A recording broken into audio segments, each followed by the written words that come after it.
May I present our communications officer, Lieutenant Uhura? What a charming name. Welcome back to the mysterious lands of Baghdad, a place well known in ancient times for its ballistic missile manufacturing and traditional Toyota car club culture. But it's been some time between videos, so I thought when I have some time, I'd take some time and put some time into another video sometime. And here we are some time later, so thanks for sticking around. We begin by spending the morning in the bustling streets of Iraq, removing any of our wanted posters like their cringe Facebook memories from when you were 12, followed by a quick pursuit with the guards who utilize what we're told is some of Ubisoft's most advanced AI to date. Hey! You get back here! You make love to my wife! But as much as we've enjoyed ourselves in these mysterious lands, today we'll be diving headfirst into the firm welcoming loins of ancient Greece. But before we head out, let's say goodbye to all our friends we've met along the way, with the first stop being the only chance we had at romance in the entire game. And unlike any previous title in the series, where some allowed you to sleep with any person or goat you felt like, Mirage offers a dating experience so realistic she just wants to be friends. We'll get 'em next time. And in true Baghdadi fashion, we can't forget to say goodbye to our favourite arms dealer. He's like the Mirage equivalent of heading into Ammo Nation in GTA, where today he offers us a parting gift with an upgrade to our throwing knives, an easily accessible add-on called Extended Range that applies a Stalker Series 50 times scope, where we can then head up to the rooftop and try take out a target over 1,000 feet away.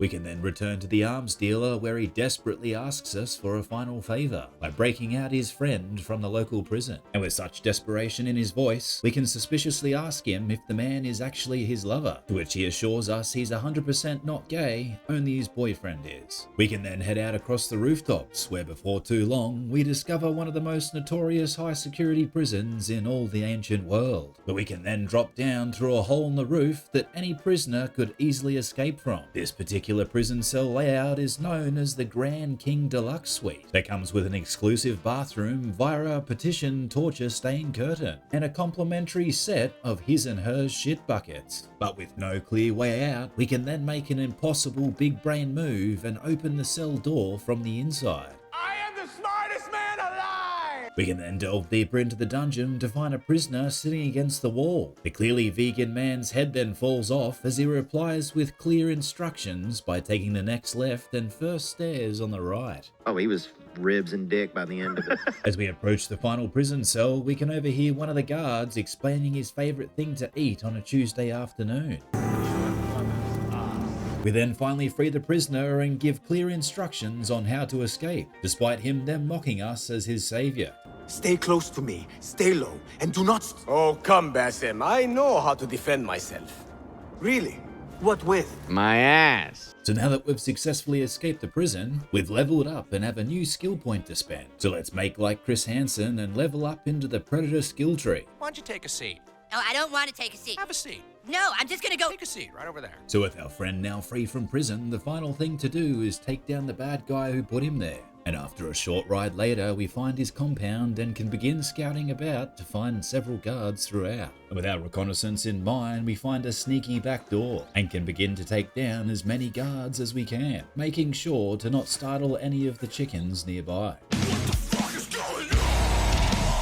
We then begin our final ascent to the rooftop, where we take our last guard out and make our approach to the final boss. And as one of the most highly trained masters of stealth of all time, we can put this into practice by very quietly and inconspicuously tying a rope around his neck in a screaming fit of rage and hang him from the balcony in full public display. So with our final favor complete, we comb back through the streets, when all of a sudden a local orphan quickly alerts us, as we discover a boy who's trying to complete a leap of faith from one of the tallest towers in the city. What the dog doing? So let's quickly make our way to the top, and just like any level-headed adult, we can take the boy's extremely limited understanding of the world, and instead of providing him with at least 10 years experience in the way of the assassin, substitute it for a quick 2-minute prep talk and well wishes. So with no further responsibility for the outcome, we can complete the jump first and hope he does too with a 0.1% chance at success. But to our surprise, he bravely makes the jump and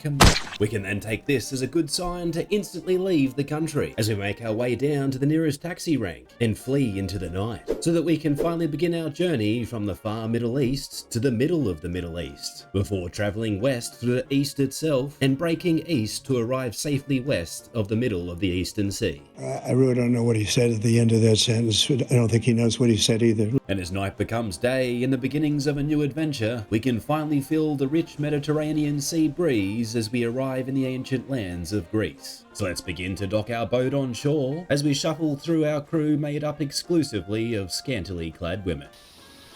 I know what kind of man you are. It feels great to be back as we make our way through the busy streets and up past the old bathhouses, where the average Greek can enjoy shitting their bridges while sharing direct eye contact with friends and family alike. And interestingly enough, this particular bathhouse is the modern day location of EA Games, where some have said that just like the bathhouses of old, the building still produces a ton of shit to this day. But nostalgia aside, our first stop is a quest nearby called A Family Ordeal, where we can full send our horse into a local farm and meet up with a girl named Odessa. If you can remember, a few years back, we helped her escape enslavement, and as payment attempted to offer her a casual one-night stand, only for her to reject our advances. So here we are a few years later, ready to shoot our shot. I won't let anyone hurt that face. No pain, no glory. How about you take me inside and show me a little pain? Oh, how I would love to do so. But this news, someone aims to kill me. Well, she's clearly interested, but for some reason says she's not in the mood when she could be murdered. So it looks like if we act quickly and take down the murderer, we'll finally have a shot at romance. Looks like meat's back on the menu, boys! So with no time to spare or the patience to search for clues, we can head straight into town where we can reach inside this man's brain to ask for directions. And just like that, we've found the secret hideout of our target. A place where we can repurpose the bad guy's summer vacation home into a summer vacation murder house.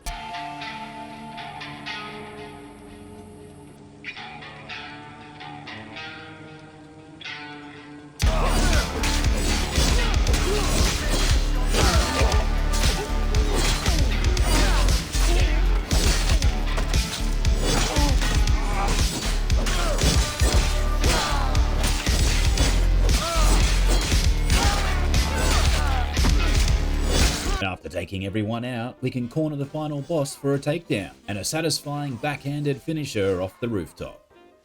Humiliation. So with any loose ends finally wrapped up, we can return back to the one that got away for our final reward. You've returned.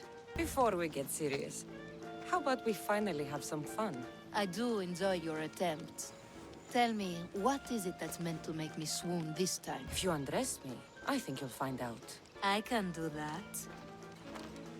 And with that, it's a fitting end to our return to Odyssey. Thanks so much for watching. I appreciate all your likes and comments, and hopefully it won't be so much time until I take the time until I see you again sometime.